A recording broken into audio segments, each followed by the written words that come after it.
ඉතින් ආයිබෝවන් ලංකාව ට්‍රිකට් බලන කෙල්ල කොල්ල හැමෝම බලාගෙන ඉන්න තරංගාවලිය තමයි එල්ලබෙන පාකිස්ානු තරංගාවලිය. ඉතින් කාලකට පස්සේ සුපිරි තරංගාවලයක් තියෙනවා. ඉතින් තරංගාවලිය ගැන සියලුම විස්තර තරංගාවලිය පැවැත්වෙන ක්‍රීඩාංගන කාලසටහන් ඒවගේම ලංකාවිටන් අපි කොහොමද තරංගාවලිය බලන්නේ මේ හැම විස්තරයක්ම අපි අද වීඩියෝකින් කතා කරමු. ඉතින් වා චැනලක අලුත් කෙනෙක් අනිවාරෙන් චැනල එක සබස්ක්‍රයිබ් කරලා අපිත් එක සෙට්ටෙන්න ඒවගේම මතක ඇතුව බෙල් අයිකන් එකත් ටැප් කරලා තියාගන්න අමතක කරන්න එපා. එතකොට මේ වගේ වීඩියෝ එකක් දාපු ගමන් ඔයාලගේ ළඟටම ගෙන්න ගන්න පුළුවන්. එහෙනම් අපි අද වීඩියෝ එකට ගිහිල්ලා කතා කරමු මේ විස්තර ඔක්කොම.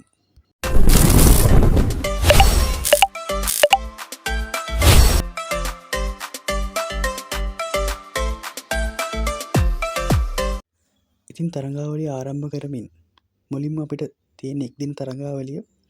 එහිදී එක්දින තරංගාවලිය පළමු තරගය නොවැම්බර් 11 වෙනිදා ආරම්භ වෙනවා. ඊට පස්සේ දෙවෙනි හා තුන්වෙනි තරඟ පිළිවෙලින් නොවැම්බර් 13 සහ නොවැම්බර් 15 වෙන දිනවලදී තමයි පැවැත්වෙන්නේ. ඒ අනුව එක්දින තරඟාවලියට අදාළ එක්දින තරඟ තුනම පැවැත්වෙන්නේ පාකිස්තානයේ රාවල්පින්ඩි ක්‍රිකට් ක්‍රීඩාංගණයේදී. එතකොට අපි තරඟ පැවැත්වෙන වේලාව ගැන පොඩ්ඩක් බැලුවොත් එහෙම සාමාන්‍ය දිවා රාත්‍රියේ එක්දින තරඟයක් ආරම්භ වෙන්නේ පස්වරු 2:30ට.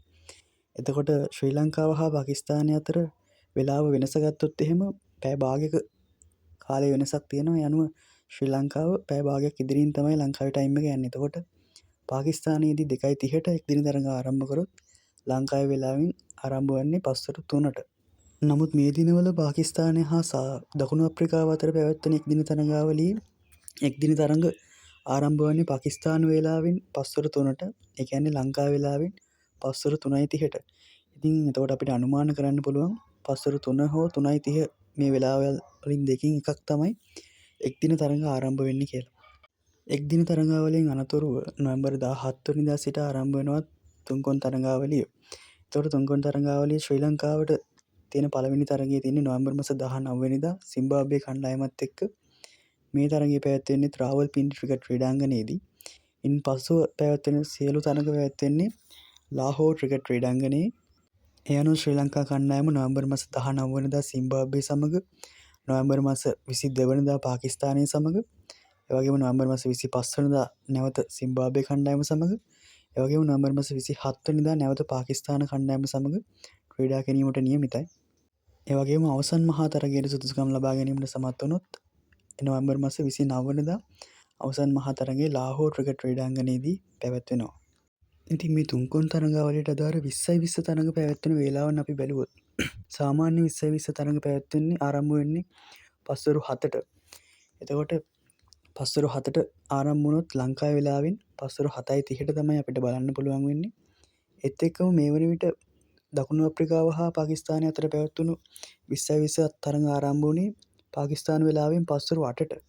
ඒ කියන්නේ ලංකාවේ වෙලාවෙන් පස්වරු 8:30ට තමයි තරඟ ආරම්භ වුණේ. ඉතින් අපිට අනුමාන කරන්න පුළුවන් පස්වරු 8:30 හෝ පස්වරු 7:30ට තුන්කොන් තරඟාවලියට අදාළ තරඟ පැවැත්වේ කියලා. ඉතින් ඊළඟ වැදගත්ම කාරණේ තමයි අපි කොහොමද මේ තරඟ බලන්නේ කියලා. ඉතින් මේ තරඟ විකාශනය පිළිබඳ තොරතුරු යම් ප්‍රමාණයකට අපිට මේ වෙද්දි වාර්තා වෙනවා. ඒ අනුව දේශීය විකාශන අයිතිය එක්දින තරඟ 3 පමණක් 20:20 තරඟ නැතුව එක්දින තරඟ 3 පමණක් දේශීය විකාශනයේ සුප්‍රීම් ටීවී ඔස්සේ බලා ගන්න පුළුවන් වෙනවා. මෙවරත් කලින් සිම්බාබ්වේ තරග සංචාරයත් ඔවුන් විකාශය කරා. මෙවර එක්දින තරඟාවලියට අදාළ තරඟ 3 පමණක් ඔවුන් විකාශය කරනවා කියලා මේ වෙන විට වාර්තා කරලා තියෙනවා. ඒ අනුව සාමාන්‍ය තරඟ මාලාව සුප්‍රීම් ටීවී ඔස්සේ අපිට එක්දින තරඟාවලිය නරඹන්න පුළුවන්. ඒ අනුව Colombo UHF 49, Piliyandala UHF 11, Nuwara Eliya UHF 4, Mahanuwara UHF 26, Badulla UHF 21, ඒ වගේම රත්නපුර UHF 26, අවිස්සාවේල UHF 26, ඒ වගේම UHF 47 දිවයින පුරා කියන මේ සංඛ්‍යාත ඔස්සේ සුප්‍රීම් ටීවී හරහා එක්දින තරඟාවලිය නැරඹීමේ අවස්ථාව තියෙනවා.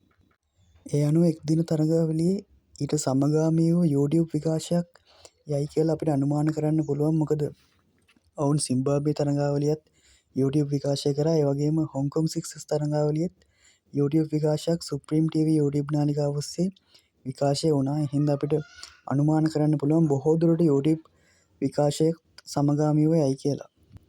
මීට අමතරව ඉන්දියානු කලාපයේ ගෙවීම් සිදු කරන නාලිකා ගත්තොත් Sony නාලිකා හරහා මේ තරඟ විකාශය වෙන්නේ නැහැ. මොකද පාකිස්තානයේ තියෙන තරඟ ඉන්දියානු නාලිකා හරහා විකාශය වෙන්නේ නැහැ. නමුත් ඩයලොග් ටීවී සහ ඩයලොග් විව් ඇප් එක හරහා ද පපරේ නාලිකාව ඔස්සේ පාකිස්තානු තරඟ සංචාරය විකාශය කරයි කියලා අපිට බොහෝ දුරට අනුමාන කරන්න පුළුවන්. මොකද ඔවුන් පාකිස්තානය හා දකුණු අප්‍රිකාව අතර පැවැත්වෙන තරඟාවලියත් ද පපරේ නාලිකාව ඔස්සේ විකාශය කරනවා.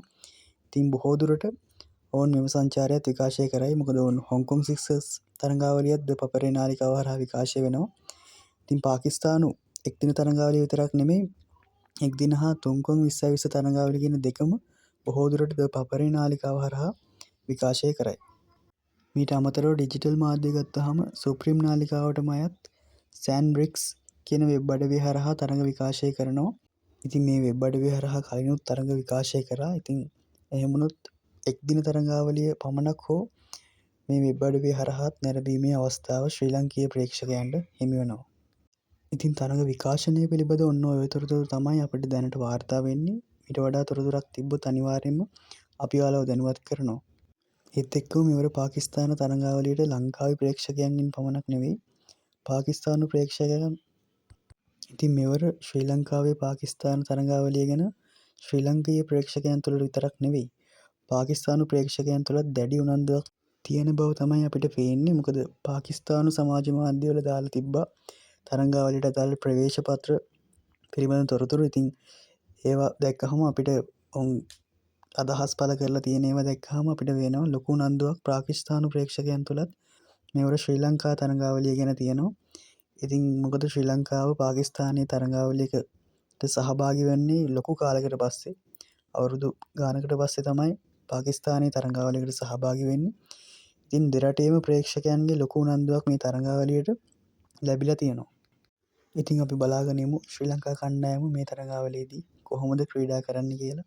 කණ්ඩායම් දෙකටම ඉතාමත්ම වැදගත් තරඟාවලියක් තමයි මේ තරඟාවලිය. මොකද T20 ලෝක කුසලානයක් තියාගෙන තමයි තරඟාවලිය ක්‍රීඩා කරන්න. ඉතින් අපි බලමු තරඟාවලිය මොකද වෙන්නේ කියලා. ඔන්න ඔය විස්තර තමයි අපිට පාකිස්තානු තරඟාවලිය ගැන කතා කරන්න තියෙන්නේ. ඉතින් එහෙනම් ඔයා channel එකට අලුත් කෙනෙක් නම් අනිවාර්යෙන් channel එක subscribe කරලා channel එකත් එක්ක එකතු වෙන්න. ඒ වගේම bell icon එකත් මතකතෝ tap කරලා තියාගන්න. මේ වගේ වීඩියෝ එකක් දාපු ගමන් ඔයාලගේ ළඟටම ගෙන්න ගන්න පුළුවන්. එහෙනම් ක්‍රිකට් වලට ආදරය කරන ක්‍රිකට් ගැන හොයන ඔයාලා හැමෝටම සුබ දවසක්. අලුත් වීඩියෝ එකකින් හම්බෙමු.